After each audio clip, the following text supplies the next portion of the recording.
Bueno, es ciertamente un gobierno autoritario, ¿no? Un gobierno que no tiene un arraigo, un aprecio por la democracia, por la idea de que la sociedad se autogobierne, por la deliberación, ¿no?, entre iguales. En ese sentido uno podría decir o caracterizarlo como un gobierno fascista. A mí me parece un problema de todos modos ese rótulo, porque el fascismo histórico era un movimiento comunitarista, es decir, giraba en torno de una idea de una comunidad fuerte articulada en torno del Estado y de un líder político, y las ideas de Milei y de otros movimientos similares más bien rechazan el Estado, son profundamente individualistas. Para el fascismo el individualismo era un problema. A mí me parece que considerarlo, llamarlo fascista, oscurece el hecho de que viene de la tradición liberal, ¿no? Milei se proclama a sí mismo un liberal, y realmente todas las categorías que utiliza, todo su pensamiento, abrevan en verdad esa tradición. Creo que hay que creerle cuando él dice que es liberal, sin perder de vista que es autoritario, como por otro lado han sido los liberalismos en muchos momentos de la historia y en muchos lugares.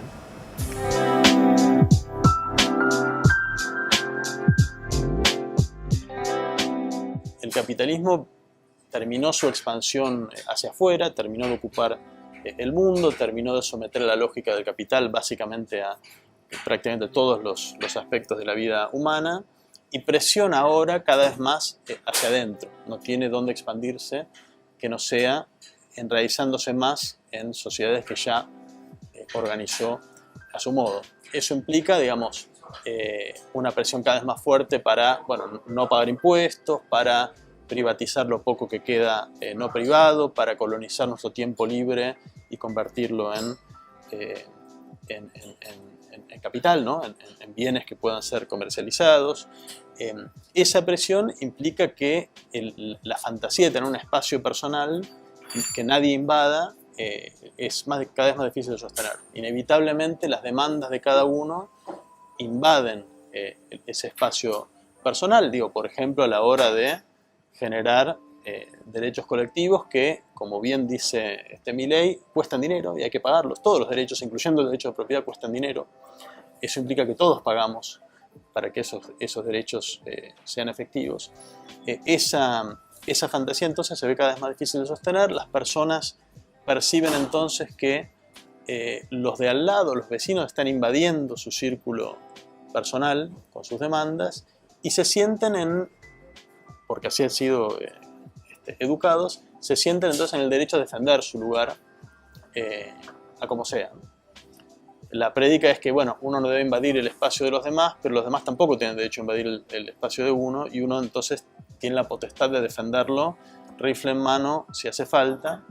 Y esa fantasía, digamos, que incita mucho a la violencia horizontal, se plasma, y de allí viene lo de autoritario, se plasma en el deseo de que venga una figura de autoridad que restaure esas esferas bien delimitadas y separadas, donde nadie se molesta a sí mismo, y que las venga a defender incluso, si hiciera falta, pasando por encima de las reglas democráticas, estatales, de las leyes tal como las conocemos. Entonces esos dos elementos que parecerían para mucha gente contradictorios, ¿no? Individualismo y autoritarismo, ¿no? Como si fuesen separados, tratando de visualizar que es justamente el individualismo el que está alimentando las tendencias autoritarias que vemos por todas partes.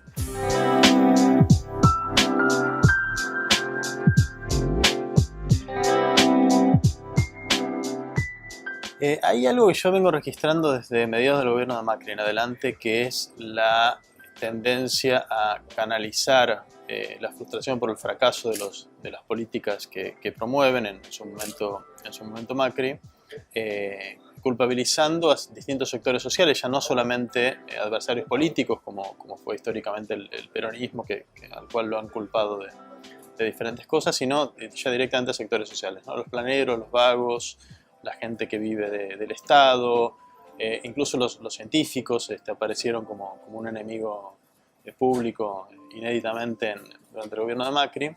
Esto ya lo registramos a medida que iba terminando el gobierno de Macri, que se traducía en actitudes de violencia en ese momento, sobre todo verbal, contra personas en la calle que representaban algunos de estos enemigos que postulaba el gobierno, ¿no?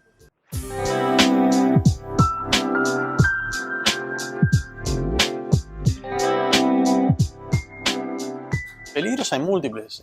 A veces esta propia frustración generalizada alimenta expectativas en personajes políticos inverosímiles, ¿no? Como son Milei en Argentina, Bolsonaro o Trump en Estados Unidos. Personas bastante, digamos, desquiciadas, que no tienen incluso capacidad de sostener un diálogo más o menos fluido con otros sectores como para construir consensos básicos. Eso es un riesgo. Hay también el riesgo de saltearse los mecanismos y las garantías democráticas. Lo estamos viendo en estos días a propósito del debate por el DNU del gobierno y la ley Ómnibus, ¿no? La tentación constante de saltarse los controles democráticos. Y luego, algo incluso más preocupante, que es la tentación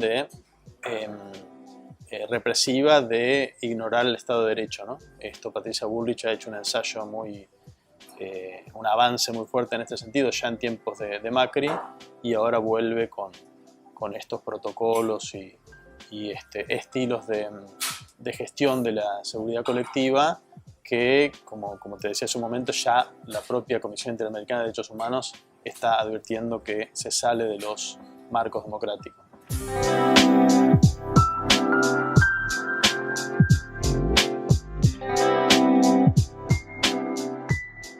En sus lazos personales nadie busca vincularse con gente egoísta, ¿no?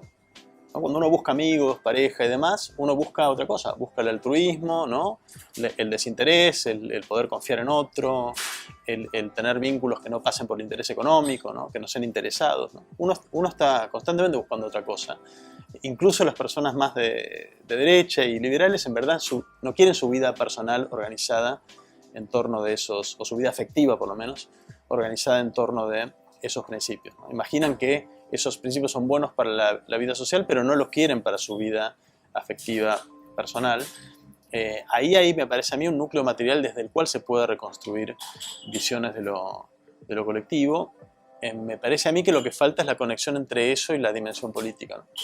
La posibilidad de que haya un proyecto político que vuelva a plantear el horizonte de lo colectivo como camino a la felicidad personal y del vecino, que sea creíble. Y que sea creíble significa, bueno, que no se quede en el mero discurso, que no sea declamativo, sino que se plasme realmente en formas de vida, en hechos, en flujos económicos, inclusive, para ponerlo en el sentido más material posible, que realmente sean beneficiosos para lo colectivo, ¿no?